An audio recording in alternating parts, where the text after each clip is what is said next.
Did you know that 78% of men don't approach women anymore? Here's why that's your advantage. Fear of rejection, fear of looking desperate or awkward, which means if you're the one guy who walks up, introduces himself, and can hold a conversation, you're not competing with anyone. So no, hot girls are not used to being approached. In fact, they are waiting on it. Comment approach for my comprehensive guide on how to master the cold approach like a natural. Oh, won't you kiss me on the mouth and love me like a sailor? When you get a taste, can you tell me what's my flavor? So I'm on a date, and so far I'm not sure if it's going well. He has not opened my car door, not complimented me once, and I had to pay for everything. I had to drive us. I had to pay for the gas to get here. I had to pay for the movie ticket. I paid for dinner. This is crazy. Oh. What do you have to say for yourself, sir? Some guys just hit that point where they'd rather be alone than deal with mixed signals and games. And honestly, I get it. Men spent the better part of 2 decades being told that patience was a virtue in dating. Wait for her to be ready. Give her space. Don't be too eager. Let her lead the timeline. What nobody mentioned in that advice was who paid the price for all that gracious waiting. The man, with his 20s and occasionally his 30s, burning quietly, while a woman exercised every available option before settling. The long game, it turned out, was only long for one player. A real man with boundaries is going to set the pace when it comes to texting and calling early on in dating. He's going to decide what's okay. He's not going to let her take the lead, and a true high-value woman is going to be completely on board with that. So to start, he's not going to disappear and play games, play hard to get. If you play games, you are not a high-value man. You're still a bench warmer. But he's going to lead, and he's not going to be texting her all day long because he's bored or just for the sake of texting, because that's what people do when they date. That's nonsense. Here's what boundaries look like in texting and calling. So number one, you're not going to reply instantly and drop everything. Respond when you're free. And again, also don't play games. Number two, you're not going to be offended just because she's not glued to her phone, because you aren't either, right?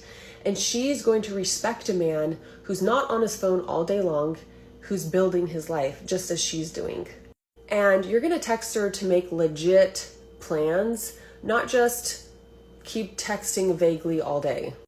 Trust me, you don't have to be texting all day to prove you're interested. And she's not looking for constant texting. She's looking for real momentum. And side note, I know there are some women who just love being on the phone, gabbing, talking to their parents, their mom, their best friends, whoever, for hours, just talking. That is a red flag. That shows that they have no purpose and no life. A high-value woman is busy building her life, and she already has a full life, and she respects the man who's doing the same. So be intentional with your texting. Don't text out of boredom, and set the pace and the rhythm, and protect your peace above all, and lead with purpose. The red pill insight here isn't angry, it's actuarial. A man's sexual market value peaks later than a woman's and builds with resources, status, and stability.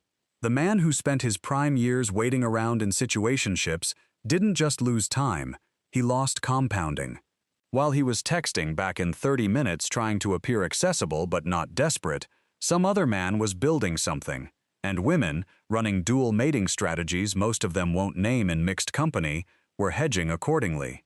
Point of view, you're a 29-year-old on dating apps, and this is what you have to deal with. So there was a guy I had a date planned with for Saturday. We had been talking for the last couple of days over text, and then the text today happened. Are you guys ready? He had asked me what I was doing. I said, walking my dog, sup with you. He says, shit, he a cute thing, but I'm trying to see more of you, my love. My love? We haven't even met. I'm like, LOL, you'll see me Saturday, my dude. And then I'm like, I'm gonna be real. I feel like I'm getting love bombed a little. Love bombed? Fuck is that? We haven't even met yet, and you're calling me my love. I'm just predicting the future, but I'll stop. Damn, what's up with women nowadays? That is the part that just pissed me right the fuck off. Like, I already was annoyed and knew he was love bombing me, but I honestly just kind of wanted to go on a date and get cute and get myself back out there, right? But nope, I couldn't even deal with it. I said, what's that supposed to mean? And he said, however you want to receive that message. And I said, received and blocked, because absolutely the fuck not. Absolutely the fuck not. The scrambling you're seeing in 2026 is the backlog of those exits hitting the surface simultaneously. Men who spent years being patient, accommodating, strategically non-threatening, they've been quietly updating their operating system. The new version has a shorter evaluation window, a lower tolerance for ambiguity, and a cleaner exit protocol. A man who has genuinely worked on himself doesn't need the emotional infrastructure of a woman who's still deciding. He's not that desperate for the companionship. And that's new. That part is genuinely new. If she's confusing you, she is not choosing you. A man with standards doesn't chase mixed signals. If there's no clarity, he walks away. The right woman makes it simple. You know where you stand. Choose clarity over confusion. If a girl is giving you mixed signals, here's exactly what you should say. Hey, I've got to be honest, this isn't working for me. I'm looking for someone who can be more consistent, but I wish you all the best. And then leave it at that. She's either going to start taking you more seriously, or she's going to agree that it's time to move on. Regardless, this is what respects your time and keeps you open for the women who are aligned with what you want. Remember this. She will treat you how you let her. So if you're tired of the inconsistency, communicate that and move on. The institutions noticed before the women did. Nearly 3/4 of women, 74%, and nearly 2/3 of men, 64% in the IFS 2026 Dating Recession Survey, reported they had not dated or dated only a few times in the last year. But here's what the framing misses. The two groups aren't in the same psychological place about it. The men largely chose the reduction. The women are largely experiencing it as something happening to them. One side made a decision. The other is living with the consequences of someone else's. If she's giving you mixed signals, just understand that she knows she's being inconsistent with you and indecisive. The fact is, there are women out there who makes the conscious decision to let you feel anxious of not knowing where you stand with her. And you know what is more messed up and toxic is that she knows what you want, but she's just not giving it to you. Majority of my female audience are young girls. I have young girls in my DMs telling me that they were abused by an older man. So before you come and comment absolute garbage on my videos, understand that I'm on a mission, I have a responsibility, and I have a duty to look out for young women. So I will keep on exposing the truth. The long game was never a masculine strategy to begin with. It was a coping mechanism dressed up as virtue. Patience in the context of genuine reciprocity is a masculine strength. Patience in the context of a woman running out the clock while maintaining optionality is a slow-motion robbery, and calling it being emotionally mature was always the con. The men who've stopped playing it aren't less mature. They've simply read the terms on the contract they were being handed and declined the offer. I was in a situationship and I really liked this guy, so he kept saying stuff like, oh, I'm not ready yet, I don't know, I feel like something's missing, but like I want to still give it a chance. No.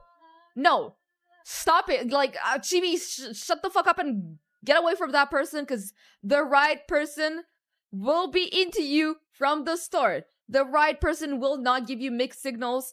The right person will be there for you and would wanna give it a try, at least. What genuinely frightens the women who built their timeline around male patience is that the alternative they assumed didn't exist. The man who would simply leave and be fine is now the common experience. He exists. He left. He appears to be doing well. The safety net they counted on, the fact that men would wait and hope and return, has been quietly dismantled, and nobody sent the memo. Okay, so I think I figured out why men like dating younger women or like dating children. Or, yeah, you know what I mean by that. And this might come, like, obvious to you guys, but when I realized this, I was like, oh my god, it makes so much sense now. So, first of all, I'm just going to first talk about the guys that just like dating younger women, not necessarily like little kids, but it's still like fucked up. So let's say they're like 40 or 50 and they're dating a 20-year-old. Some of you may feel like, oh, that's not a big deal, but I personally think it's disgusting and fucked up.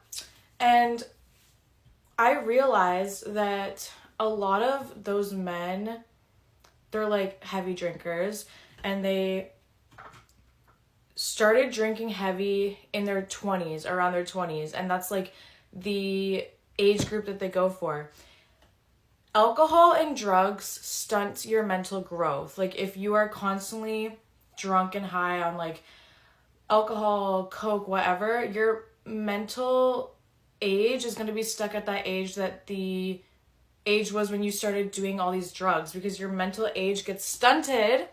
So then it makes sense why they go for younger girls, because they're stuck mentally at the age of 20. And yeah, have you ever noticed that those older men are so like stuck in their glory days of like drinking and going out with the boys and stuff? Like they're so like mentally young. They literally are just drawn to people that age because they're stuck in that age. Okay. And now on to men that date children. I was high when I realized this, and I feel like when I'm high, I can get inside the mind of like anyone and understand them. Like I have like true empathy, and not in like a way where, oh, I feel sorry, in a way that like I can understand why they're like that. Okay. So when I was high one time, I don't know, I think I was watching something about people that date little kids, and I realized from like different documentaries and stuff that those people usually have some sort of sexual trauma, like they had it done to them. So say like they had it done to them when they were like 6, and then they grow up to be people that do that. They go for the people that are that age because they're mentally that age. Am I the only one mind blown by this? Like the reason they go for kids that age is because they were traumatized at that age. Either like trauma from drugs or trauma from like another person. They're mentally that age. I hope this made sense, but it blew my mind. This was never really about them. The man who finally stopped playing the long game isn't vindictive. He's just finished subsidizing someone else's uncertainty with his most unreplaceable asset, time. If you're watching this and you've been in that waiting room, treat the exit as a promotion. The man who walks out of the waiting room and into his own life almost always looks back and understands that patience for its own sake was the price, not the virtue. All right, men. If you are out of a toxic relationship and you have actually grown up, I want to see it. Because no one talks about how much you change after getting out of something bad. So drop your before and afters in the comments. Let's celebrate you. You will always win if you walk away from toxicity. But most men will not do that. They will do the opposite. They will stay in a very toxic environment because they can't fathom the thought of being by themselves. They can't stand being alone, feeling loneliness. So it's better for them to be with anyone than be by themselves.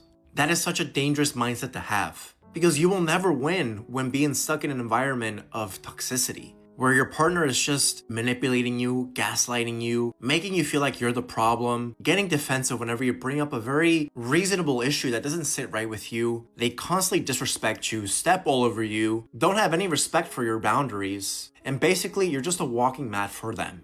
Maybe you think you're less than deserving of something good. Maybe you think, like what I said before, it's better to be with anyone than be with no one at all whatsoever. Maybe you struggle with thoughts of loneliness or being alone and just being fearful that you're going to be alone for the rest of your life. Whatever it may be for you, being inside a relationship that is toxic does not make things any better. It makes things worse. Because at the end of the day, being with someone who does not value your own worth or that makes you feel worthless fucks with your own mental and emotional health. And you're not someone who deserves that. So be a winner and leave that toxic relationship. Now make sure to follow for more content. Stay strong, guys. As always, I wish you tremendous success. Now it's your turn. Was the long game ever a real strategy for men? Or was it always a losing position wrapped in patience? Let me know in the comments. Thank you so much for watching. If you found value in this one, hit the like and subscribe buttons, ring the notification bell, drop a comment, and share it with someone who needs to hear it. See you in the next one, guys. Till next time.